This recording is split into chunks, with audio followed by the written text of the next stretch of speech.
Hello, everybody. Today I welcome Professor Elaine Chalus from Liverpool University, and she's going to give us a little bit of a background before we get down to discussing her major field of study. Well, Elaine, thanks welcome. very much, Philip. That's really kind of you. Really pleased to have the chance to chat. A little bit about me. I'm Professor of British History at University of Liverpool now, but I actually started out, and as anybody who's listening to my accent will know, I'm not originally British. I grew up in Northern Alberta in Canada, and I originally trained as a teacher. I taught high school, junior high and high school for a decade before deciding that I was getting really more interested in the history behind the English literature I taught than actually in the English literature. So I went back to university and was very fortunate when I was doing my master's to secure a scholarship which allowed me to come to Oxford. And I did my DPhil at Oxford in 18th century British history. And I was specifically interested and it sounds a bit funny, I was specifically interested in footnotes. And the footnotes because of the fact that if you were doing 18th century politics and political history, as I was at that time, there was a lot of history that was basically very traditional male history. And the assumption was that women weren't involved in politics, other than perhaps Sarah, Duchess of Marlborough at the beginning of the 18th century, and Georgiana, Duchess of Devonshire at the end of the century. But basically, in between, it was the move towards separate spheres and women being pushed out of politics. And yet, I was looking at stuff that had been written by historians in the 40s and the 50s and 60s and read the footnotes and I'd find, the reason he's citing this is because he learned about it at Lady So-and-so's, or there's a letter from Lady So-and-so, or he's heard it from so-and-so, and it was at Lady So-and-so's. And I thought, well, there's something else going on. And so I started digging.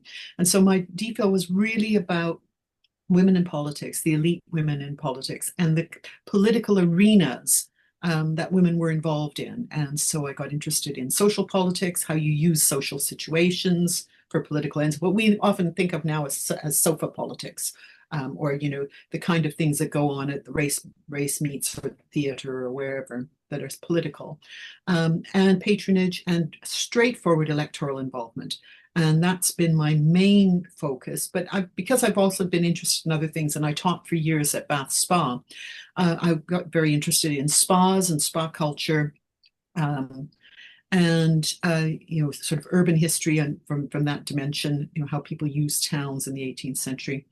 And then that took me in the end, just by sort of sheer fluke, um, to finding and working with a set of diaries that I'm still working on now and have been working on for quite a long time, which are the diaries of Elizabeth Wynne Fremantle, who was the wife of one of Nelson's, Admiral Lord Nelson's band of brothers, Captain Thomas Fremantle.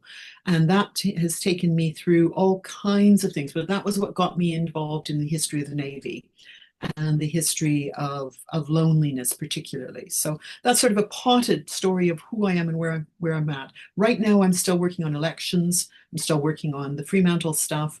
And I've been working for the last little while on a spin-off from our election project, which is working with the Hogarth Museum or the Soane Museum on the Hogarth election series in London. So that's me. That's superb. I mean, I smiled because as soon as you said footnotes, I thought, here we go. Because you know how we get accused of being the guardians of footnotes. Um, So can I just summarize what you've just said? You kind of shifted from English lit, did I understand, from English literature into social history? English social Yeah, I history?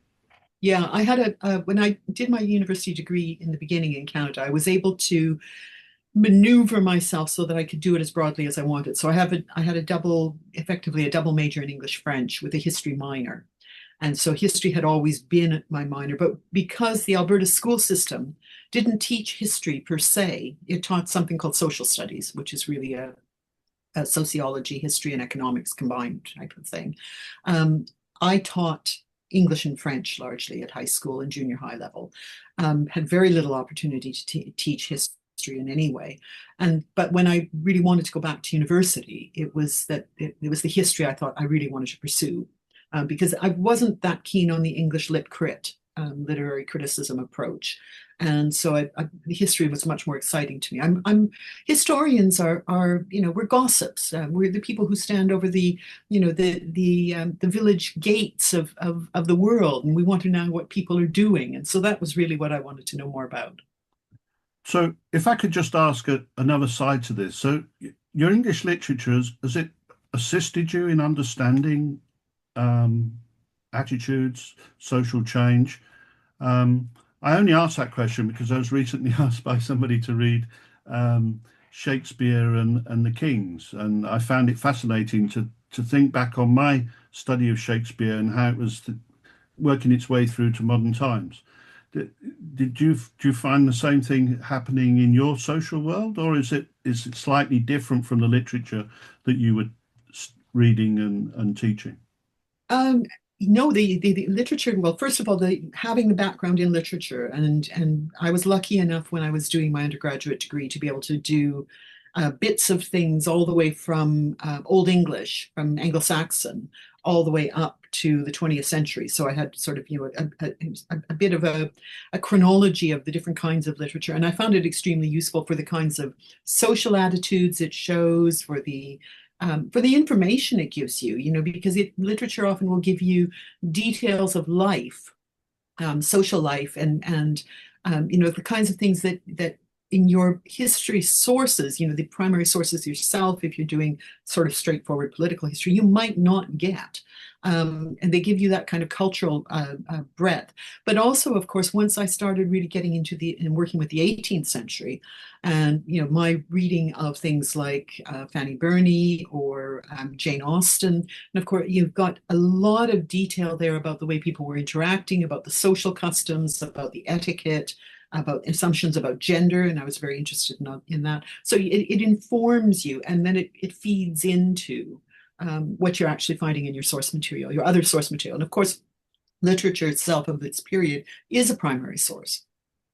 So you talk in your bio and in other areas, and we'll go back to the web page in a minute. But you talk in the web in the bio of the long 18th century. I'd be interested to know how you define the long 18th century. I know how people talk about these things. I'd just be interested to know where your start and cutoff points are. I think it depends on sort of what you're looking for. The long 18th century, technically, according to most political historians, is 1688, the Glorious Revolution, to 1832, which is the Great Reform Act. And I think to a degree that's quite a good uh, uh, beginning and end. Although probably if we're talking in terms more of social change and even some political change, you would extend that up further. I would probably push the kind of things that we're seeing through. It depends on what I'm looking for, but if I'm looking at the way people are interacting, way people are moving, I would probably push that up into the early, a little bit past the 1830s, probably almost to 1840, just because of the fact that I think some of the embedded social practices and even some of the political practices are going to go right on into the 1850s. The kinds of things that we've seen earlier are going to be there. I might probably move the beginning of the 18th century up. So 1688 is still to me very, very 17th century. But by the time you're into the early 18th century, 17 teens onwards, yeah, I think you're very much there. If I want to refer to just to some of your footnotes from one of the papers you very kindly sent me. You were talking about a naval captain who wrote his memoirs I think it was published in about 1838, 1840. So somewhat slightly out of your period, and maybe even later. My point to you would be, if it's written so many decades after your period, would those biographies absorb what was present at that time, the contemporary life there, which might have been different from the life that it originally was back when he was living it. Do you see what I mean? It's like, has he actually been socially changed and engineered by changing society? by And would you be able to time tell? passing. Um, it depends. In some things, certainly, people's attitudes change. And if you're looking back at a memoir that is written as, somebody who is in his 60s trying to write about when he was 20, and you were writing, in 1860 about the year 1800, society has changed substantially by that point in time. He will have changed as well. So you have to take it into account that there's going to be some kind of change, even just by remembering. People don't remember things, all the way across. They'll pick and choose memories, and memories may shift. So you have to take that into account. But it depends on how they're writing, and also, I think, to a degree, what kind of sources they're using. If they're simply pulling things up out of their memory, um, then it could be quite skewed, perhaps. It may need to be really um, taken into account with a whole bunch of other sources. If they're basically reconfiguring a diary that they kept daily from that point in time onwards, sort of over the years, it may be, it may not be much changed. He may be some change, but it may not be much change. It depends on the source, really. Yeah, it's something that I struggle with, obviously, with wartime memoirs. Mm. Sorry, wartime memories, and then post-war memoirs don't always kind of fit. So, Yeah. um, can we move on to your work that you've been doing on a web page, which I'm going to tell people, but I'm going to post it alongside this recording. It's 18th century political participation and electoral culture. Would you just give us a little background? Sure. That project, that particular web resource, and we were very fortunate. This is a project. This is a collaborative project that was done between uh, my personal investigator at the University of Newcastle, Professor Matthew Grenby, myself, and some really fantastic computer types at Newcastle as well. So it's a Newcastle Liverpool project together. And we were fortunate enough to get HRC funding, the Arts and Humanities Council funding, to develop it. And effectively, what it is we picked up on, well, actually, Matthew picked up on this to begin with, because there had been a project done in the early 90s with some scanning and copying of poll books, 18th century poll books for London. And that had been put out on CD-ROMs. I mean, as we remember the back of that old version of discs. And they, as the way these things go, had sort of fallen out of use. And somehow or other, they got lodged in the Newcastle University Library. And Matthew ran across them and thought, God, there's a huge amount of information here on London. Surely there's more we could do with this. Let's put something together. So he got in touch with me, and we talked about it. We worked something out. And we wrote up an application. And effectively, what we've done is we've drawn on libraries and archives across the country, drawn on any information we can possibly get, print sources and manuscript sources, to collect every extant poll book for the 18th century that exists, and also to record where there were elections, when there were elections, by-elections, and to put it together in a way so that the poll books are searchable. They're a wonderful source for historians, but they're also family historians. If you want to find out about, a relative that came from such and such a place, you might be able to find out if he voted, when he voted, where even perhaps he lived. The poll books, of course, are specifically male, because those are the only people who were recorded to vote. But they give you a huge amount of information. And then we chose a number of different constituencies as case studies, and we did specifically deep dives into those constituencies. And our wonderful computer people were able to give us graphs and charts and interactive things. And because of the fact that this is something that a lot of people aren't necessarily going to know much about, 18th century political culture prior to the Reform Act, if they know about old corruption, that might be all they know of, or for instance, Blackadder and the Rotten Boroughs. They may not know very much about it. So what we did as well is we decided that in order to make this accessible, especially to students, but also to the wider general public, because this is a public resource and the data is downloadable if you want to download, is we would write short mini essays or blog posts on a whole series of topics around the 18th century. So everything from, could you vote if you were in the 18th century? How do you vote? What's a poll book? Right to, fashion and faction and riots and, people who, did all kinds of things. So there's a whole series of interesting short, or we think they're interesting, short essays with it. The final thing that we did with that is we put together, because 18th century elections were material culture episodes as well as social history and political history.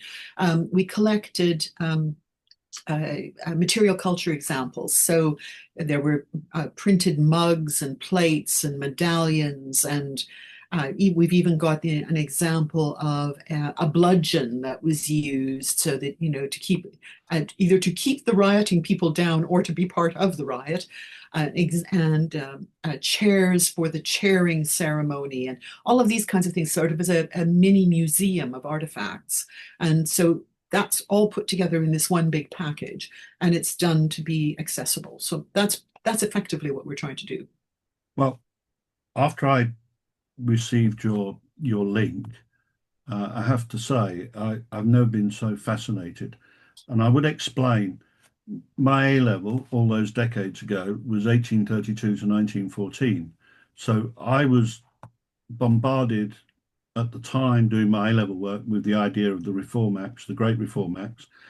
And when I wasn't doing public policy and the Factory Acts, it was Reform Act, Reform Act, Reform Act.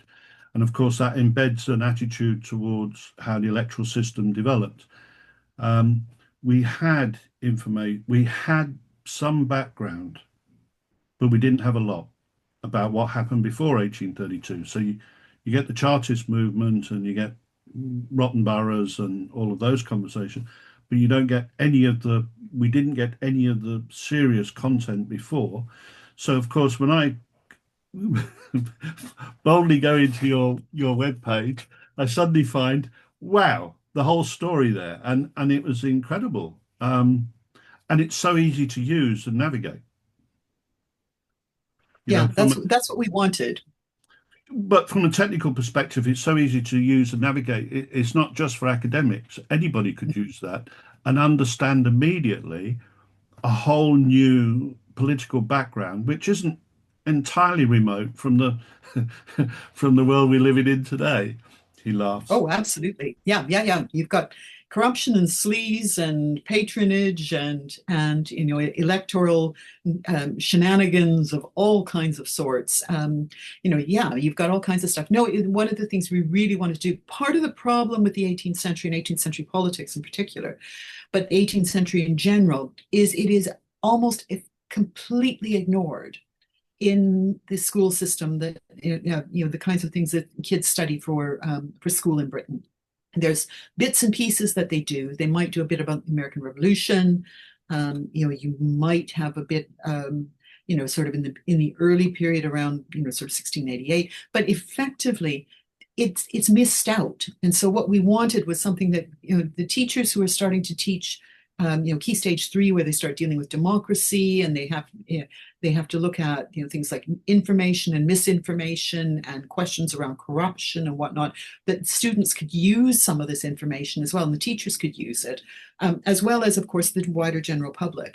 And so this is where we've been working, and that's where also our spin-off project is coming in as well. From a more background perspective, it's interesting how that century has disappeared. Because I recall in the 70s, my schooling period finished for various naughty reasons, and my history ended in 1688. And then I picked it up again when I did my A levels with 1832. So I have that mental gap, which is Yeah, why I enjoy filling it now. yeah. Um, but I can't understand why it went away, because there were television programs and documentaries and series like Queen Anne, this, that, and the other, American War of Independence. But that whole story just seemed to vanish, and it's almost like you say, it's almost absent from everyday record. Yeah, it's a very, very odd, and I've made this point I don't know how many times over the years. It's extremely odd, and the and it's such a crucial century for understanding what's going on in terms of the way our political system develops. Yes, of course, we need to know what's going on as the Second and Third Reform Act. We need to know about the rise of developments around suffrage, arguments around women's suffrage. All of that needs to be there. We need that. But unless you actually understand where it's coming from and what the basis is for that, it's really uncontextualized. It's sort of free floating. And so this is one of the things that we're trying to do. And I know when I'm dealing with students in university, they're coming in not knowing anything much about the 18th century at all. And one of the last classes I did with a group of first years, we had to choose something that was from our specialty to be able to teach them. And I thought, well, if they're going to get completely lost in 18th century politics if I go into the details of, what's a borough and what kind of voting requirements. So I said, well, thinking about 18th century is the first century of real media. And it's media politics, but it's also media celebrity.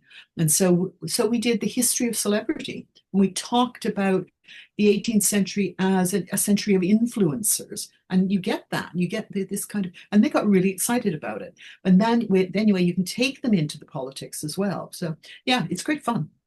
Yeah, and of course you see the rise of certain political philosophies and Mhm. economic philosophies, and Absolutely. we're shifting in from mercantilism into industry. I mean, there's huge things going on, huge changes, and I find it very interesting how you've managed to, in the web page, draw some of that information in, so it's not just the electoral system and the voting and the behaviour and the rotten boroughs, so forth. There is Well, a wider 18th century history being presented, but not in your face. It's not bang, there you are, you've got to know this, that, and the other. It's there nice, and you feel you're smoothing into it and the information's coming out, and you can go forward and you can progress. And you can progress at your own pace, which yeah. I think there's not many web pages that do that. That's really good to know. Now, that's what we wanted it to do. But part of what we were really trying to do was what we wanted to make sure was that people realized that 18th century politics wasn't simply top down. Because one of the old historiographical traditions is that it's top down politics. There was an oligarchical rule that basically told people what to do, and people doffed their caps and pulled their forelocks and did it.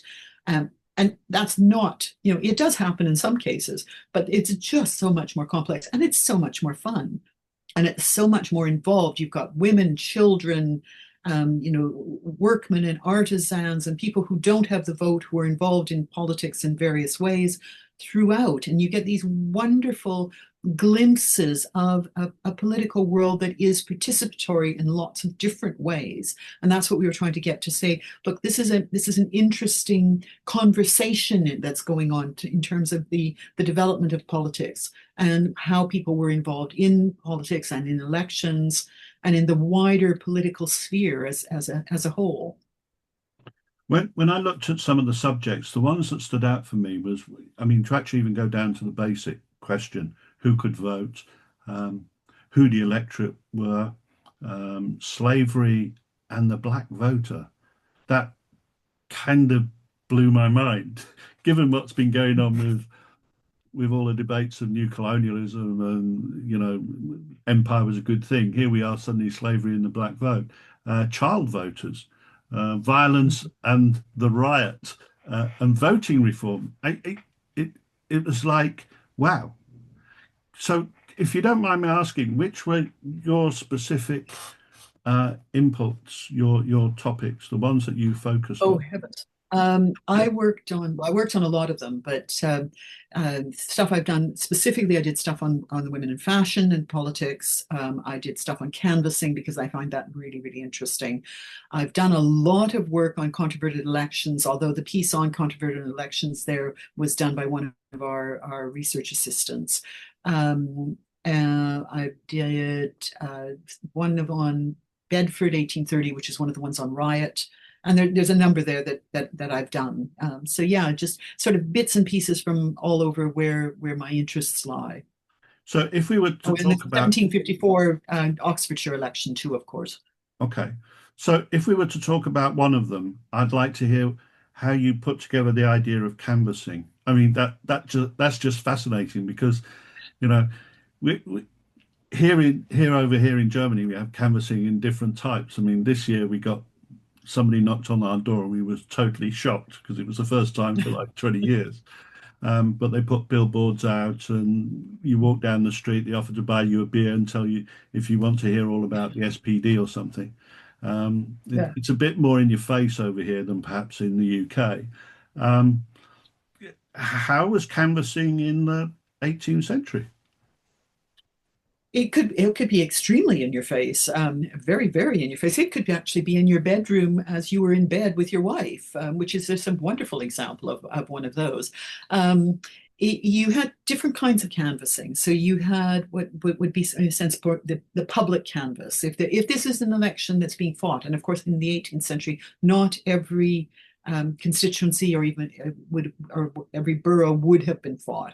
But when there wasn't a contested election, when an election was being fought, you would have a candidate who would come in to the town with a procession, usually to make a big show. And there'd be flags flying. They get a band together of some kind of probably ragtime musicians. Um, Often they would try and get as many of the young girls. They would often talk about virgins dressed in white leading the parade, and they'd bring the guy into town. The trusty loyal supporters would take his horses off as he came into town, and then pull his carriage into town. So you've got this real show, and people are watching from the windows and this on the street as this, and then they pull him probably into somewhere around the market square, or somewhere where there's a balcony that he could get up on. So either Market Square, where he can get up on the square, or at a memorial, or he can stand on top of his carriage, or he can get up into a balcony, and he would then probably address the crowd. And so there's that kind of a public canvas. But then the real business, okay, he might then go around the town and actually shake hands and introduce people, and there'd be, for the gentlemen of the town, there'd be some kind of a big dinner with an awful lot of toasts and a lot of drinking, and there might be something put on where they're roasting something, an ox or something, for the laborers or the working class men. And often women attended as well. But then the real business of the election, the real canvassing business of the election, would be done by political agents. So there'd be a committee that ran the election, usually of local men, made up of local men, and maybe the local landowner or local patron, and that sometimes is a woman. You do get women running the committees as well. Lady Spencer does, for instance. And they would then send the agents out to go door to door. And what they would use often is an old poll book, so the kind of thing we were scanning, because that would list the person's name, because voting was public. So you were stating your vote in public, and it was then being written down and published. So that's why we have all the poll books. And they would use an old poll book, and they'd go through and go, right, okay, Joe Bloggs voted for so and so last time. So you go and you canvass Joe Bloggs, you knock on his door, and you try and persuade him, and you ask him, if try and get him to give you both, only vote for your candidates, don't split your vote. And they would be perhaps, if he's given you your vote, he would get tally tags, or he'd get a ticket, and that ticket would give him so much beer at one of the pubs that you've rented in the town, because all the pubs would end up taking sides. And then if he disagreed, you'd come back again, and you'd go back and you'd bother his wife. And sometimes there was a real thing about making sure that you went to, when the wives were at home, because it was assumed that the wives had influence. And sometimes you try and give the wife a bit of money, I want your husband's vote here, here's a sovereign for you. And some women took it, of course, and others didn't. Um, Marvelous. and then you'd get you'd get the people who were really recalcitrant, who refused to vote, and you would get pressure on them. So some people, for instance, would have, we'll pay all your debts if you vote for so and so. And if you don't vote for so and so, we're pulling all your debts in. You owe us rent. We want you, we're sending the bailiffs in, and we're going to confiscate all your goods until you pay your rent, or you give us your vote. And so you get all of these kinds of things. And I was saying at the beginning, it could go right up into your bedroom. There is a wonderful example of a chap who this is exactly what happens. He's resisted voting for the guy, the fellow who's been badgering him for his vote. And the night before the election, he's woken up at like 2 in the morning with this guy standing over his bed in his house trying to persuade him to vote. And he's, getting out of bed without his pants on, and going downstairs and going elsewhere and basically leaving. And he ends up voting against the guy anyway. But you get some of these wonderful stories. So canvassing was really could be very intense. And it could be, and people did use it as a way of protesting. And sometimes the protests, the refusal to vote the way is really, people did lose their houses sometimes. The landlord would stop hiring them, like a carpenter who'd be hired, and they could run, their debts would have to be paid. But then you would have them going off to the winning candidate, the one they did support, and say, look, I supported you. A little bit of please. Can you support me? Can I get some patronage? Can whatever. So it's a quite an interesting scenario. And yes, in terms of you were saying posters and things like that. Yes, there are squibs, and they're not really canvassing ones, although they do say, vote for so and so. But there's ballads, there's songs being sung on the streets that say, three cheers for whoever it is, and hurrah for our boys. And so you get all of this kind of stuff. It's very diverse.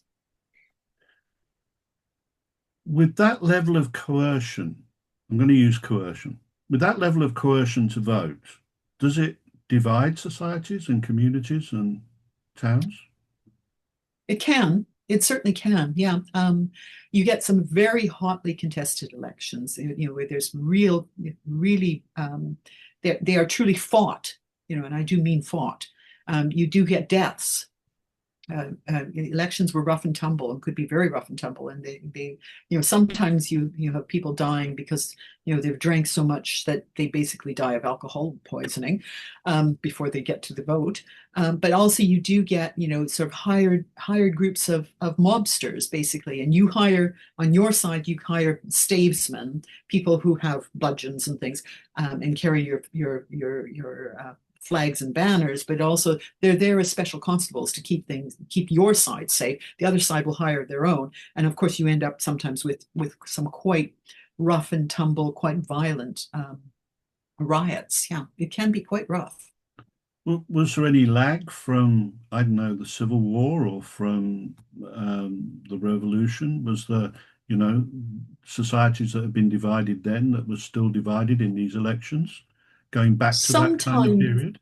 yeah, not probably not really civil war, although you do get the radicals coming through, the radicals developing over the 18th century.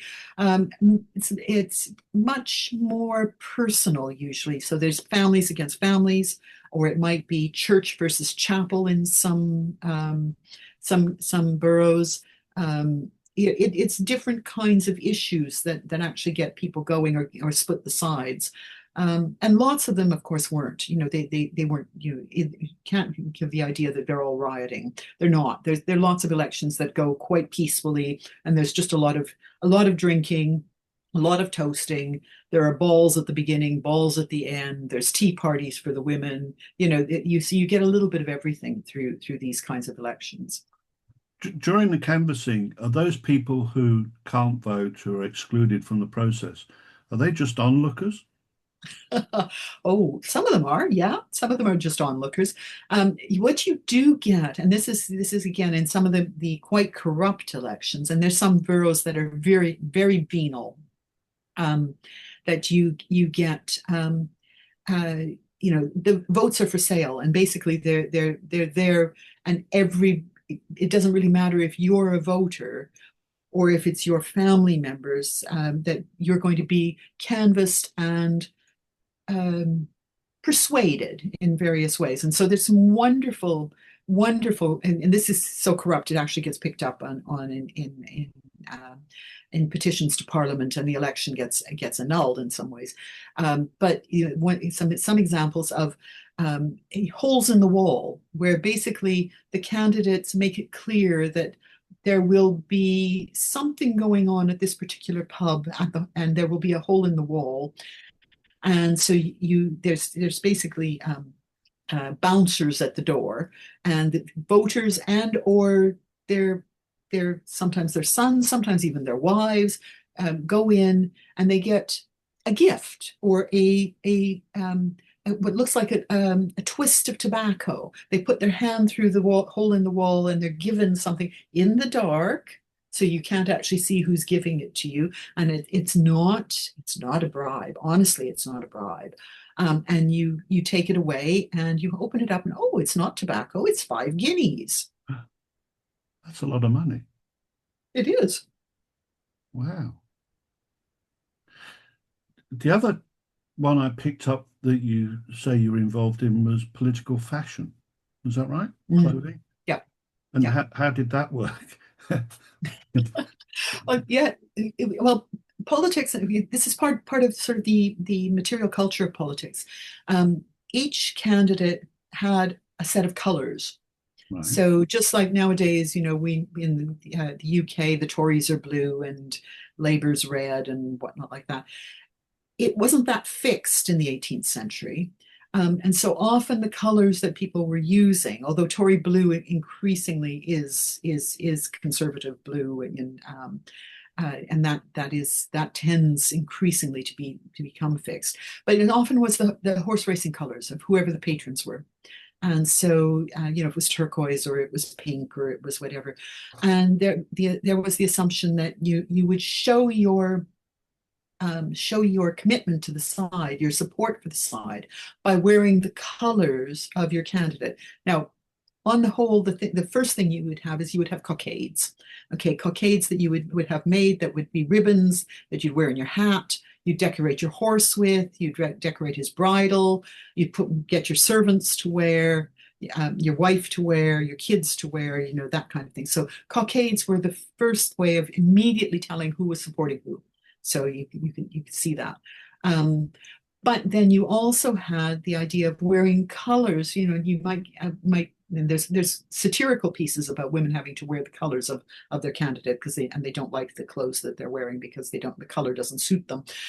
But it does seem like there was often some kind of fashion statement for the wives or the children of a candidate, or that they used the colors of cloth. For instance, one of the things you might would give out in terms of canvassing and a gift, just a little douceur to a voter, might be a piece of cloth for his wife to make a dress, or a piece of ribbon. And ribbon is really, really, really a massive expense for these elections. You'd be surprised at how much money they spend on ribbon. But ribbon is used for the cockades, but it's also used for decorating other things. And so ribbons in the color of the candidates is very much one of the things that's given out. It's actually so much it's seen as so popular that it's seen as corrupt. And by the 1820s, there's an act of parliament making it illegal to give out ribbons during elections. What material are these ribbons made from? But they'd be woven ribbons, woven on a fairly narrow loom, silk, linen. I'm not quite sure. I think it would depend on what but silk ribbon, I would imagine, or some varieties thereof. So they were quite expensive. I can imagine. Yeah. Yeah, and the other things you would get with fashion is you could get, as I think I've said before, you could get teapots, mugs. with punch bowls were a really big one, and because one of the things you did with the men was you had a treat, a big dinner, and you'd have punch made for it, and so you'd have a punch bowl made up specially that said, a poor little doggerel verse that said something or other, vote for so and so, hurrah, hurrah, hurrah, or that type of thing. So fashion could be anything from having a fan, wearing a dress, wearing cockades, or having, your teapot. Wonderful. So nothing really changed. No, but what's interesting about the 18th century is this is where, in a sense, this is really getting going, Mm, because we do get political plates and things. William of Orange in 1688. There are plates celebrating William and Mary, um, but with the development of the printing processes and transfer printing, particularly, Wedgwood and all of those, they're seeing a market, and they see a market, and the politics, it becomes a market, and so you sell stuff to the candidates, and the candidates think, and also these become mementos then. And even the poll books and the kinds of collections of bad poetry and songs and things that were published during an election, these are commercial opportunities. And so you've got printers who are collecting everything that was published during an election and printing it and selling it afterwards as a memento, so you can remember the election and all the bad songs that were sung. so even in the 18th century, they're memorializing themselves. Yeah, Wow. Who would have thought that? yeah, yeah. So in all of those subjects that the web page covers, I would say anybody would find interest. That they are just it's just an incredible collection of information that you've all done. Oh, And thank so you. I'm going I'm going to put the web page up on the Substack so other people can attach to it, and I'm sure they'll find it really interesting. Well, I mean, I was fascinated by the whole thing. Can we move on to your loneliness Sure. work? Because um, I was truly fascinated from a slightly different perspective from yourself. But what I'm just going to say is you've examined loneliness among Royal Navy commanders and captains in the age of Napoleon. And wow, did that strike a chord? Just the sheer thought that, Nelson or Collingwood or these people could be lonely in those years of just sailing around and in blockade and in battles. And how did that start?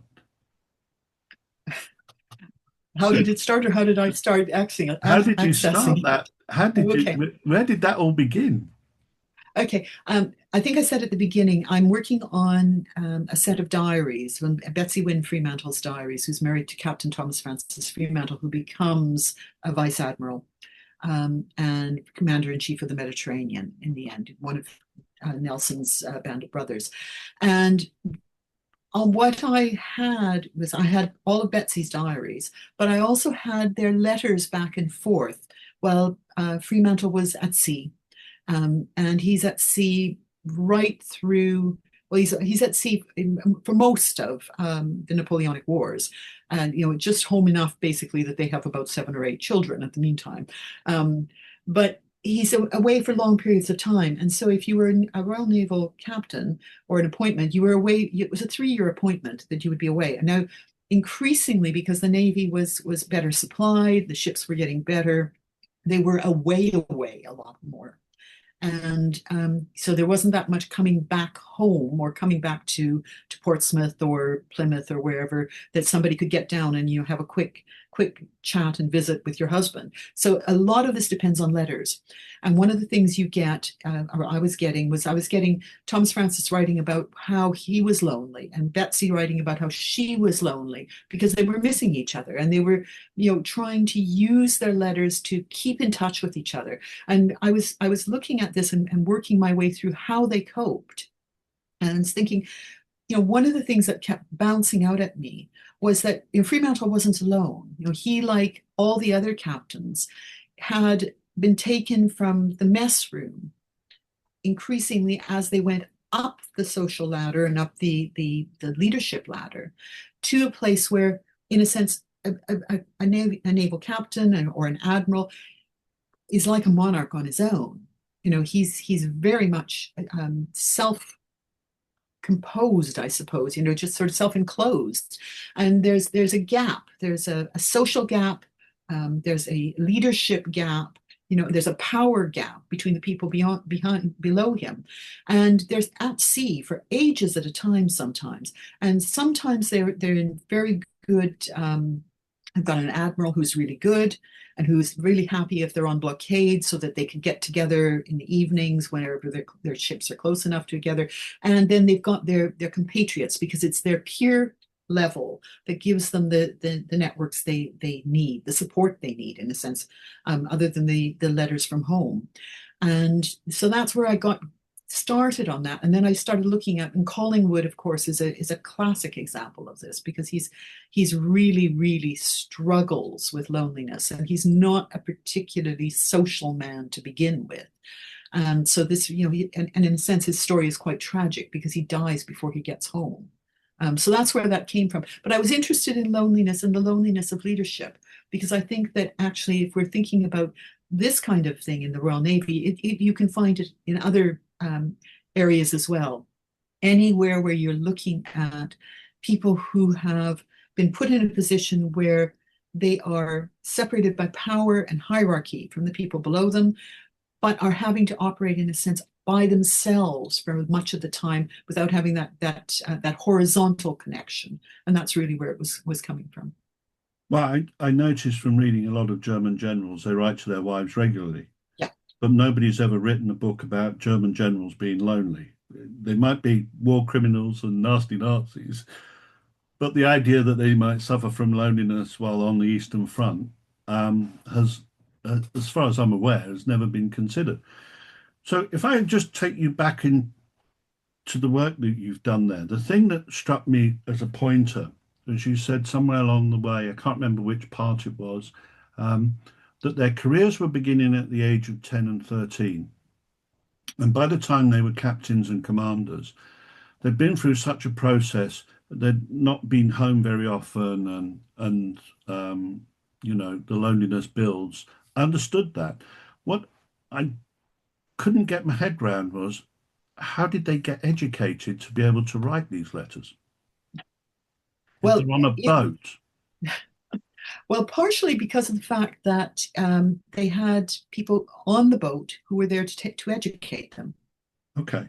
So you actually would have you often had someone specifically there who was there to teach the boys, and a good captain would be doing this as well. He would be making sure that they had mathematical education, particularly, but also, the idea of learning how to write properly, because these are important work-life skills. Because any captain in at this period, particularly, is going to be writing gazettes back and forth and back and forth and back and forth, sending his news home. And so you've got to be able to write, and you've got to be able to write well. And so there's pressure on that. They would be trained up as they went. Some had very good. Thomas Hardy, for instance, Nelson's Hardy is he's a hard captain in lots of ways because there's lots of flogging. But I gather, he's seen as being extremely good with his young gentlemen and very careful. And there's a few of the others that you get this comment that this is somebody, if you've got a young gentleman you want to put in to the Navy, as a midshipman, or first of all as a volunteer and then as a midshipman, this is where you want, because he's going to get really good training. And mathematics, of course, was absolutely central to that. But there was also training, and they had to learn how to dance. They had to know how to dance. Ideally, they needed to have languages, specifically French, but Spanish as well, or Italian. But French was the one that they really wanted. One of the Fremantle boys goes out with his father when he's 10 and gets basically a bad fever in the Mediterranean the first year and is sent back home. And there's a big discussion in the family as to whether he should be sent away to school for the year or if he should be at home because his mother speaks French as a native. It's her first language, and he could improve his French and simply go to the local vicar to work on Latin and his other education. And they choose to keep him at home so his mother can teach him French. Do you think, given the amount of time they were at sea, they became indifferent to people who lived on land? Oh, that's an interesting question. No, I don't necessarily think, I don't think indifferent would be the word.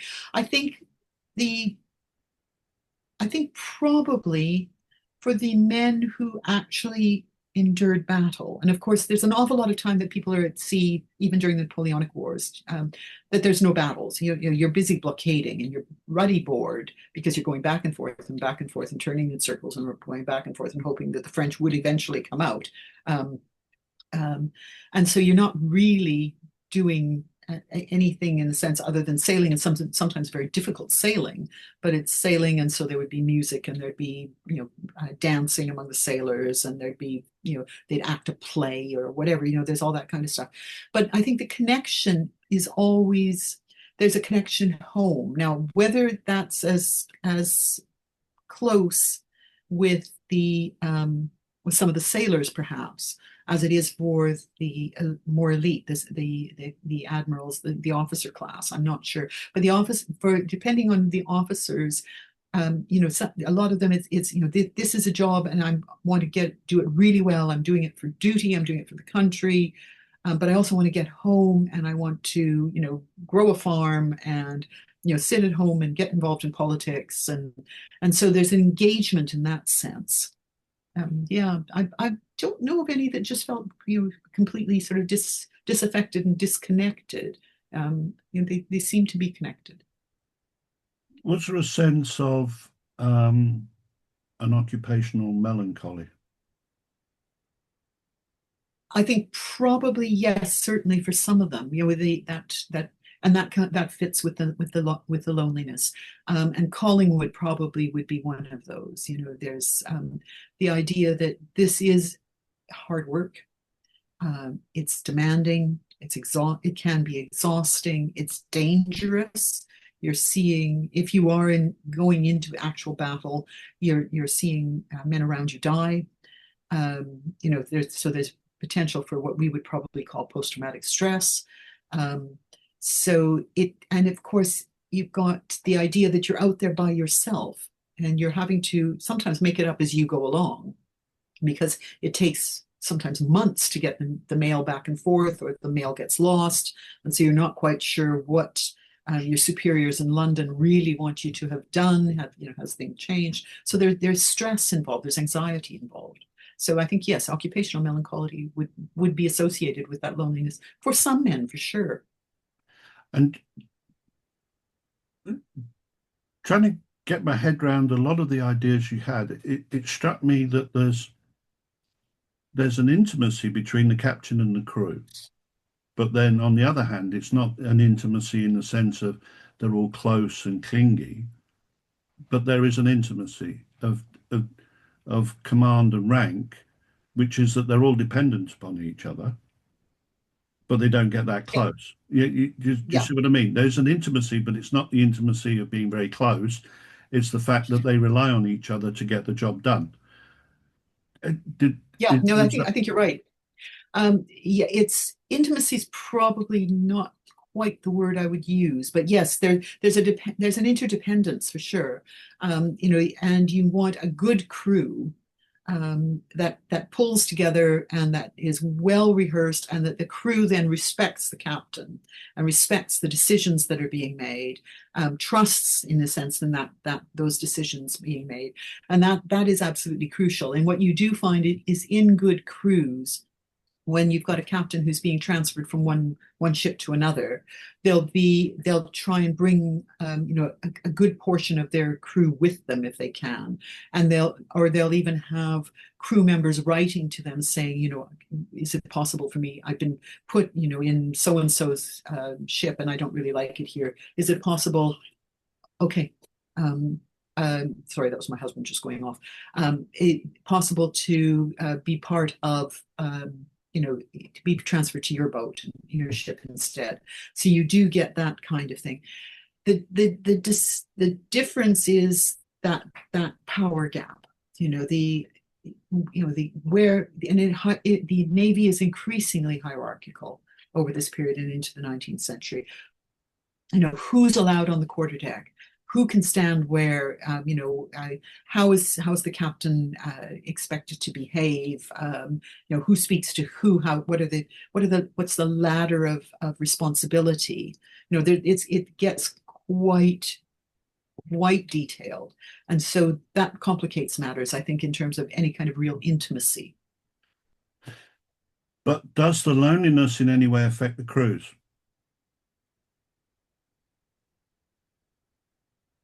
Or is it In hard terms of to, the or crew among themselves, yeah, or like, the captain's a moody bugger today, uh, that kind of thing. Does it affect yeah, them or? it could.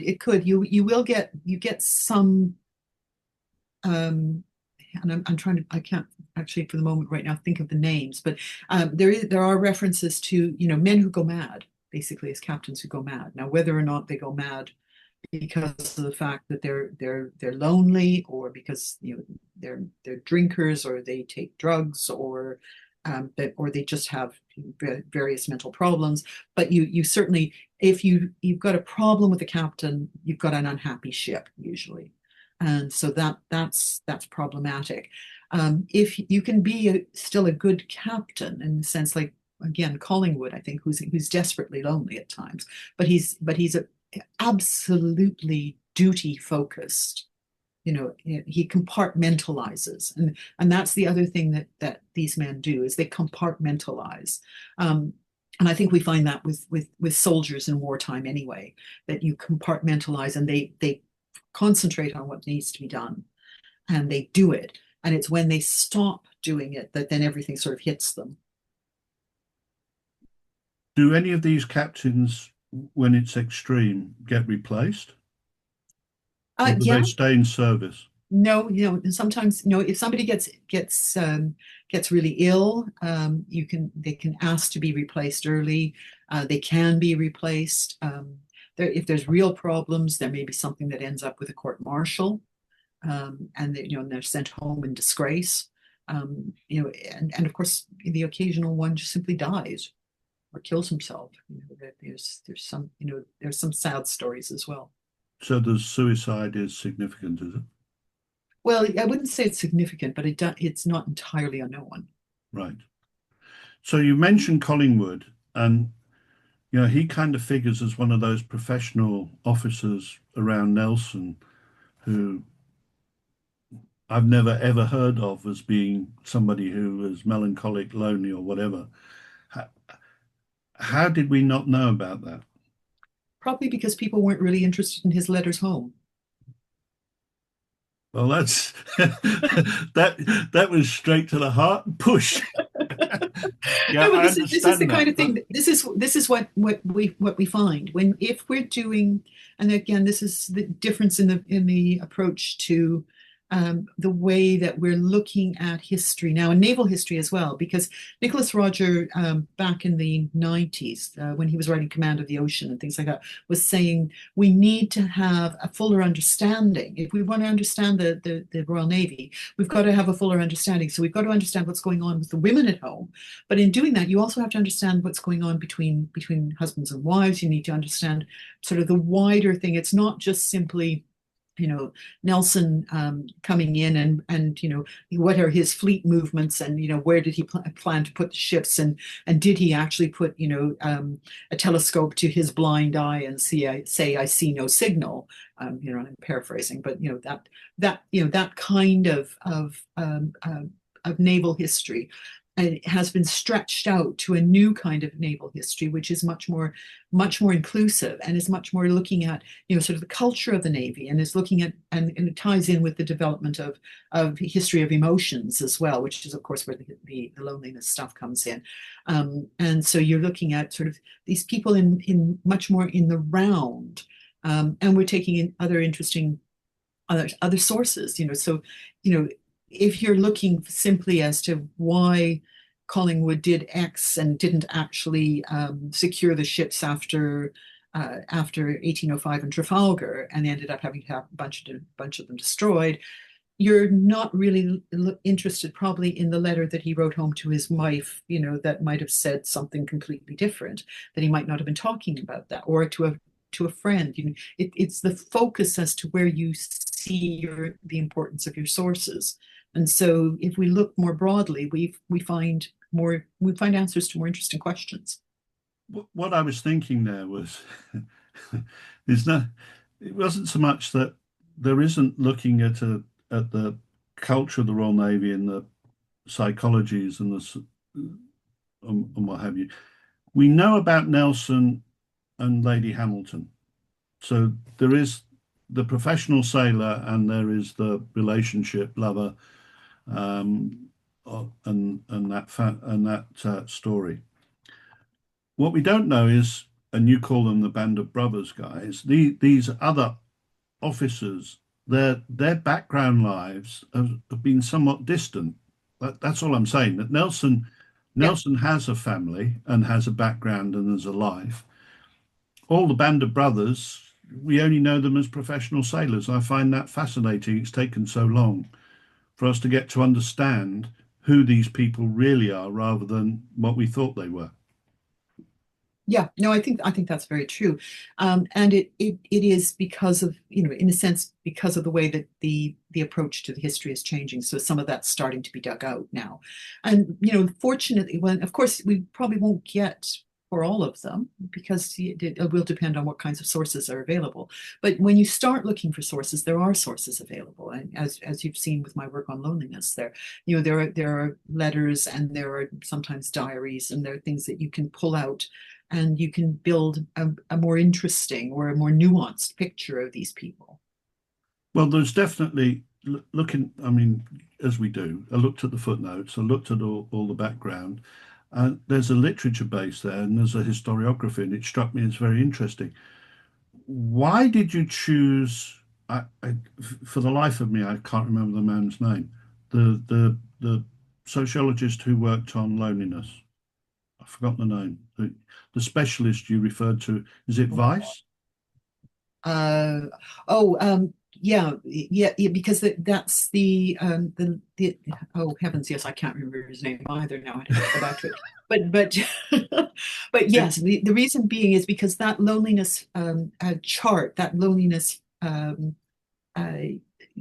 sort of way of looking at it gave an interesting way to be able to start to think about loneliness as not just simply something like, he's not feeling very good today and he's feeling a bit miserable. what I was thinking here is Robert Weiss, Yeah, that's Loneliness, the right. Experience of Emotional and Social Isolation. That goes back to 1973. Yeah. What brought Why you? that late? Yeah, Yeah. why have you gone back so far? I don't have, it's not a problem. I'm just intrigued. No, because of the fact that it was sort of the seminal piece on that, and it was the one that has been used and has been developed in numerous ways going forward for people who are working on these kinds of things psychologically. But I thought that the basic one, because what I'm trying to do is get a sense of what's going on, and his basic thinking, I thought was probably the best place for what I was doing, was just giving a framework to work on. And so, in a sense, going back to the original rather than the people who had then modified it for their own purposes. And I just wanted to come back to that. So I thought it was useful. No, it's interesting because round about that time you see certain publications in military field of people like Shields and Janowitz who had been interrogators, psychological interrogators of the German army, prisoners of war after the war, and they came up with various ideas, and one of them was Maslow and his ideas of hierarchy of needs and these things. And it's interesting you've gone back to that period to use thinking of that time to come forward with the work that you're doing now. It was just an observation that you'd Yeah. gone back. Yeah. No, I think that's true. And sometimes, I think So there are times when it's not worth doing that because the way that things have developed, it's much more important to use what's absolutely relevant for the day or the most cutting edge. But sometimes actually going back does work, or it provides you with something simpler or sort of unadulterated that then becomes the thinking that you can then take forward. So I don't think we should always throw away what's old just because it's 20, 30 years old. No, no, no, definitely not, because um, I want to say your paper on the election, which I've now forgotten the name, and the essay that I wrote that I read on loneliness, I thought they were fantastic. So what's the future? Well, There you are, on the spot. on the spot. Future is we're just finishing off a project which was a spin-off on the Electoral Participation Project, which is working with the Sir John Soane Museum in London. And we're taking William Hogarth's election series paintings, there's 4 of them, Humors of an Election, very satirical look at 18th century elections. And what we're doing with the same, pretty much the same web team that did the electoral participation project and the same group of historians. Um, and we're doing it as a digital resource as well. It's going to be publicly available through the Sir John Soane Museum, and it's going to include digital annotations. So basically, you'll have a really high quality scan of the paintings, and you'll be able to go, why is there, why is this person holding this, and why is there a goose flying in this picture over top of this man's head? And you'll be able to click on it, and it will come up with annotations that will say, what this is and what the goose is, and then it'll give you a couple of extra layers that if you want further information, more complicated information. So we're going to start off with the kind of information that would be useful for key stage 3 students. This is basically, we're working on, again, it's for teachers and teachers pack, but also for the wider public. Understanding elections, understanding corruption, understanding these paintings themselves, and to making them more publicly available. So there's going to be digital annotations, there's going to be animations. Our wonderful computer people, computer design people are very good with AI. So they're using AI, they're animating the pictures, they're actually bringing people to life. One of the images has a female fiddler fiddling at an election dinner. And we know that the female fiddler was Fiddling Nan. She was an actual person that was being represented from Oxfordshire in the Oxfordshire election. And one of the research assistants was able to find a ballad that actually was sung at that election. And so we've got a folk singer to record the ballad and sing it. And we've got the computer image people, our design team, have animated it, and so now you can click on it, and she will sing you the ballad as if she was playing it to that group in having their dinner. And there's a whole series of things like that. So there's that project that we're just finishing. And other than that, I'm back to trying to finish the monograph, which is about the Fremantle family, which is looking at family, navy, and nation. So it basically takes us from 1789 to 1857, and looks at the construction of a naval family, but through the woman's diaries. So it's quite interesting. And some more bits on elections probably, because I So like when you elections. when you envisage something like the Hogarth pictures, are you looking at it from the perspective of art being political or the politics of art? Just This is very much art being political. Hogarth was using the art to make political points, and it's very much that. And so what we're doing with it is we're looking and we're trying to make the Hogarth's images are multi-layered. He's got symbolism, and he's got layers and layers of what's going on. And for instance, there's one of the pictures on canvassing is in front of a pub, a tavern, and there's a lion, a figurehead lion sitting there. And you're thinking, well, why in heaven's name is there a lion there? Well, the lion represents the figurehead off of Admiral Anson's boat, and it's a part of a whole story. And so we unpick all of this kind of stuff to try and explain what's going on. And so it's very much around making this kind of satirical attack on politics and political participation, which is really what Hogarth's doing, comprehensible. As a social commentator, is Hogarth still relevant today? Absolutely. Yeah, yeah, entirely so. He talks about morality, he talks about politics, he talks about corruption, he talks about sleaze, he talks about religion, he talks about charlatans. He's got all kinds of things to say. So is he a latter-day Banksy, or is Banksy a forward Hogarth? Oh, yeah, I think Hogarth and Banksy probably would have got along. I think they would, given some of the stuff they. Well, Elaine, thank you very much. Oh, well, thank you for having me. Thank you. It's been absolutely delightful, and I have learned so much. And I hope people who watch will also have taken that on